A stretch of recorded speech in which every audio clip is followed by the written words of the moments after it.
Kita belajar lagi pelajaran IPA bersama Pak Tony. Untuk semester 2 ini kita awali dengan bab kalor.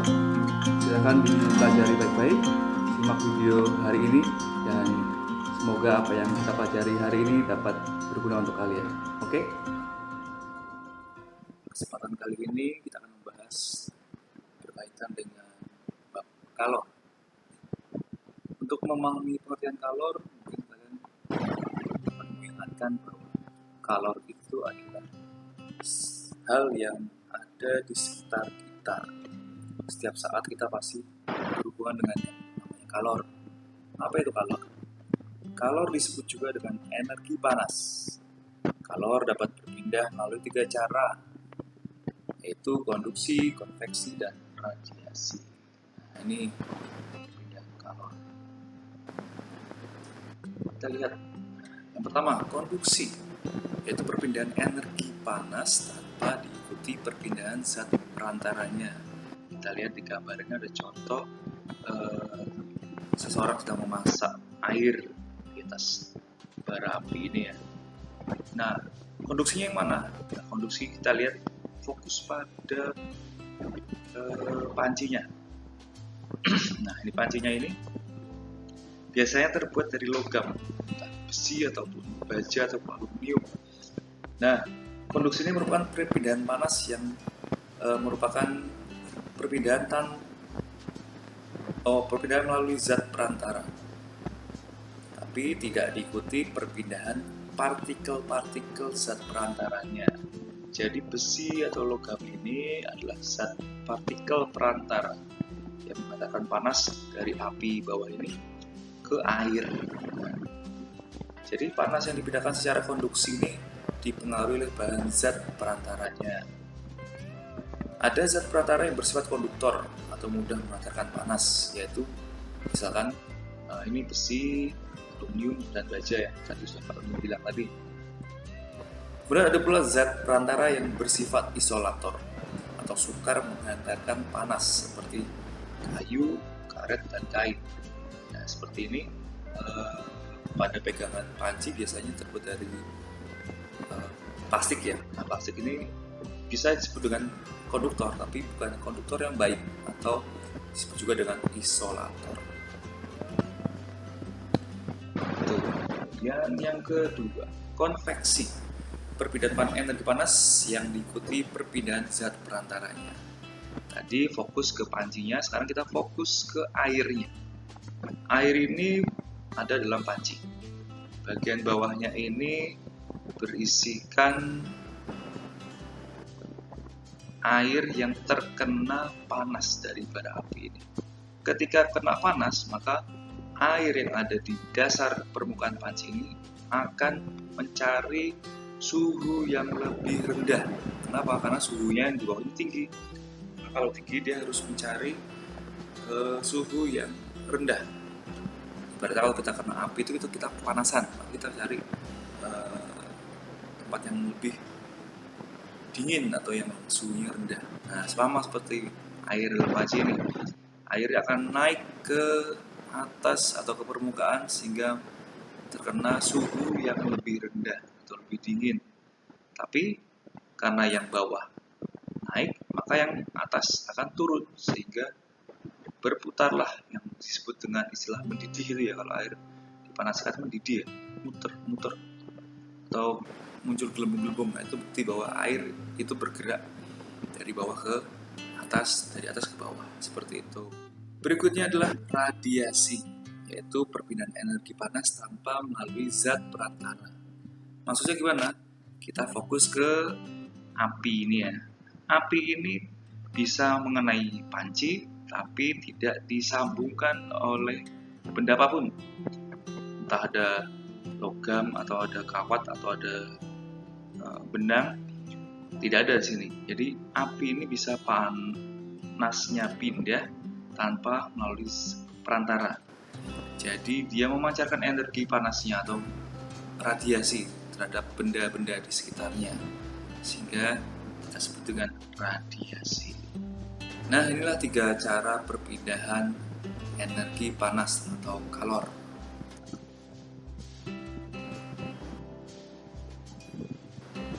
lanjut, contoh perpindahan panas dalam kehidupan sehari-hari. Nah, seperti ini. Ada radiasi pada api unggun, konveksi pada angin laut dan darat, konduksi pada logam. Kalau kita sedang kemah atau sedang camping, ini kita biasa melaksanakan yang namanya api unggun. Ya, panasnya ada di tengah, orang di sekitar mengelilingi supaya badannya hangat. Kemudian konveksi, nah ini ada angin darat dan angin laut. Apa itu angin darat dan angin laut? Angin darat dan angin laut itu terjadi akibat pengaruh konveksi.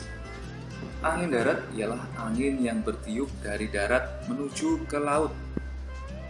Jadi angin darat itu terjadi dari darat menuju ke laut. Biasanya terjadi pada malam hari.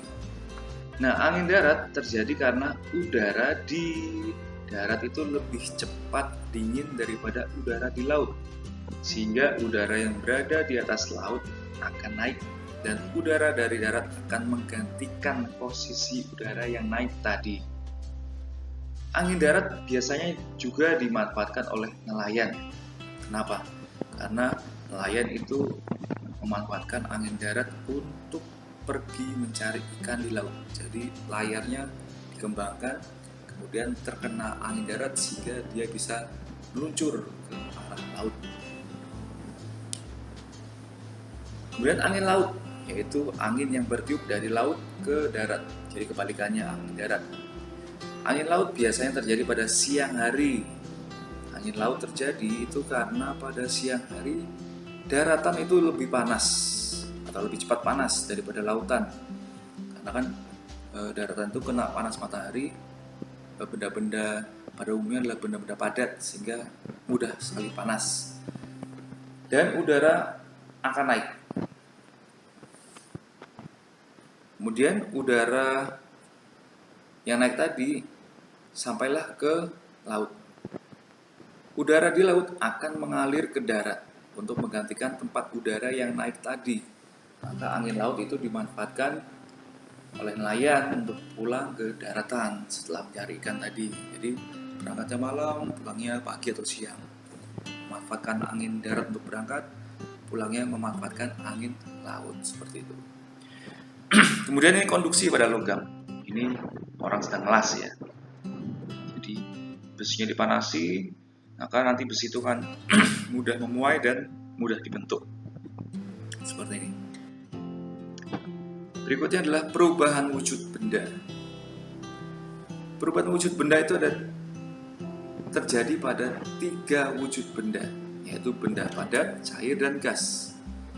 Wujud benda dapat berubah oleh pengaruh kalor. Proses perubahan wujud benda selalu disertai dengan pelepasan atau penyerapan kalor. Nah, kita perhatikan satu persatu ya. Oke. Nah, ini gambar ilustrasi perubahan wujud benda. Lihat satu-satu. Perubahan benda padat menjadi gas. Ini disebut dengan menyublim. Contohnya adalah yang terjadi pada kamper. Menyublim. Jadi kamper ini kalau disimpan di lemari biasanya untuk membuat lemari tidak lembab. Namun bentuk padatnya itu akan hilang karena kelama-lamaan dia akan menyublim, istilahnya menyublim. Nah, seperti itu. Yang kedua adalah mencair, yaitu perubahan wujud benda padat menjadi cair. Contohnya es krim yang meleleh di suhu ruang, lilin yang terbakar, dan margarin yang meleleh ketika dipanaskan. Seperti itu. Yang ketiga, menguap. Perubahan wujud benda cair menjadi gas. Contohnya semprotan atau air yang dipanaskan lama-kelamaan akan menguap. Bensin dan alkohol itu akan menguap jika dibiarkan di wadah yang terbuka. Berikutnya mengkristal, yaitu perubahan wujud benda gas menjadi padat.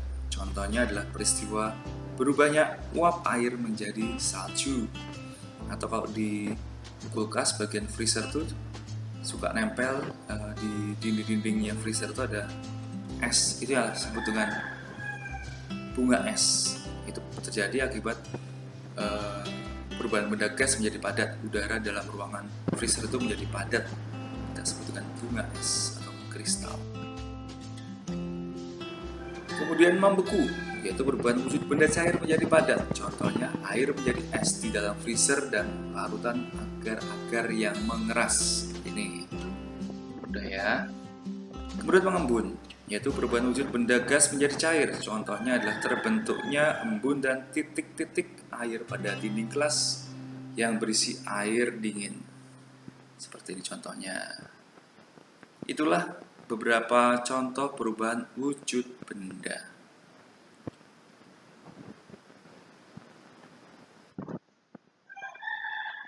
Kita lanjutkan lagi, bagian yang ketiga adalah konduktor dan isolator panas. Tadi di awal sudah kami sampaikan sedikit, sekilas.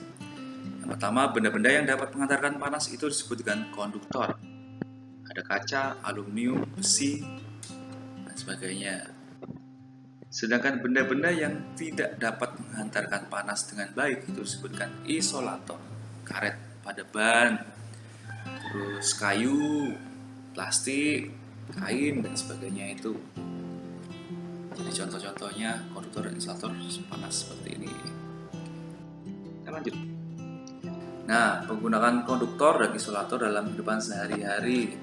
Kita bisa lihat di gambarnya ada orang sedang memasak.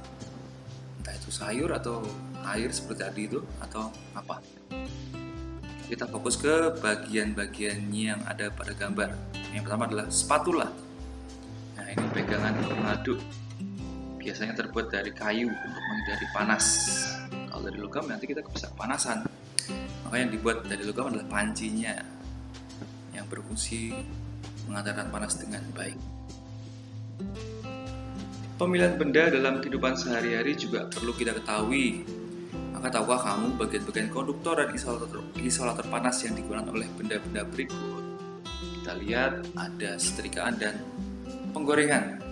Nah, ini penggorengan ini dan setrika punya bagian-bagian konduktor dan isolator. Coba kita lihat. Mana yang isolator, mana yang konduktor. Nah, ini yang isolator adalah yang tunjuk ini. Kalau setrika, bagian kabelnya dan pegangannya jelas. Panci atau penggorengan ini juga pegangannya dan tutup pancinya atau penggorengannya ini juga ada isolator untuk memegang, mengangkat tutupnya itu. Konduktornya yang mana? Kita lihat konduktornya ya jelas ini ada kaca, ada besi, logam. Kalau disebutkan juga ada bagian dasar ini yang membuat pakaian kita menjadi halus yaitu besinya. Oke, seperti itu anak-anak. Mungkin kita bisa pelajari lagi di tema yang lainnya.